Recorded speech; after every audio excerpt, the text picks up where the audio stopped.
बॉलीवुड में अपनी दिलकश अदाओं से दर्शकों को दीवाना बना देने वाली न जाने कितनी अभिनेत्रियां मौजूद हैं। कुछ लोगों को याद रहती हैं तो कुछ को लोग भूल जाते हैं, लेकिन 40 के दशक में एक ऐसी एक्ट्रेस थी जिन्हें ब्यूटी क्वीन कहा जाता था। आज के बॉलीवुड लवर शायद ही उन्हें जानते हों। दिलकश अदाओं के साथ सबको घायल कर देने वाली एक्ट्रेस थी नसीम बानो। 4 जुलाई 1916 को जन्मी नसीम बानो की परवरिश शाहीगढ़ से हुई थी और वे स्कूल भी पढ़ने के लिए पालकी से जाया करती थी। आपको बता दें, नसीम बानो की सुंदरता का अंदाजा इस बात से लगाया जा सकता है कि उन्हें किसी की नजर न लगे, इसलिए वो हमेशा पर्दे में रहती थी। चौंकाने वाली बात यह है कि नसीम बानो लोकप्रिय अभिनेत्री सायरा बानो की मां और फेमस एक्टर दिलीप कुमार की सास थी। उन्होंने अपने करियर की शुरुआत फिल्म खून का खून से की थी। आपको बता दें, एक बार नसीम स्कूल की छुट्टियों में अपनी मां के साथ फिल्म सिल्वर किंग की शूटिंग देखने गई थी, जिसके बाद उन्होंने फैसला लिया कि वो भी एक एक्ट्रेस बनेंगी। नसीम की सुंदरता को देखकर उन्हें फिल्मों के लिए कई ऑफर्स मिले, लेकिन उनकी मां ने उन्हें बच्ची बताकर सभी प्रस्तावों को ठुकरा दिया।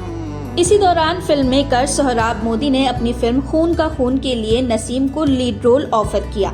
इस बार भी नसीम की मां ने इनकार कर दिया, लेकिन इस बार नसीम अपनी जिद पर अड़ गई। नसीम इतनी जिद्दी थी कि अपनी बात मनवाने के लिए भूख हड़ताल भी करती। आखिरकार उन्होंने फिल्म में काम करना शुरू कर दिया। फिल्म खून का खून की कामयाबी के बाद नसीम बानो का चेहरा और उनकी अदाकारी पूरे देश में छा गई। सभी फिल्म मेकर्स नसीम को अपनी फिल्म में काम करने के लिए गुजारिश करने लगे। इन बातों को देखते हुए नसीम बानो ने अपनी स्कूल की पढ़ाई को भी अलविदा कह दिया। इसके बाद तो नसीम बानो ने सोहराब मोदी के साथ कई फिल्में की, जिनमें तलाक, मीठा जहर, बसंती जैसी फिल्में शामिल है, लेकिन उनको असली पहचान फिल्म पुकार से नूरजहां का किरदार निभाकर मिली। इसके बाद नसीम बानो ने मियां एहसानुल हक से शादी कर ली। बंटवारे के समय दोनों पाकिस्तान चले गए थे, लेकिन नसीम बानो ने अपने दोनों बच्चों के साथ पाकिस्तान से हिंदुस्तान वापसी की। 60 के दशक में रिलीज हुई फिल्म अजीब लड़की नसीम बानो के करियर की आखिरी फिल्म थी। उनके संन्यास लेने की असल वजह ये थी कि उस समय उनकी बेटी सायरा बानो भी फिल्म इंडस्ट्री में अपनी जगह बनाने के लिए स्ट्रगल कर रही थी। नसीम अपनी बेटी से तुलना नहीं करना चाहती थी, इसलिए उन्होंने ये फैसला लिया कि वह अब फिल्मों में काम नहीं करेंगी।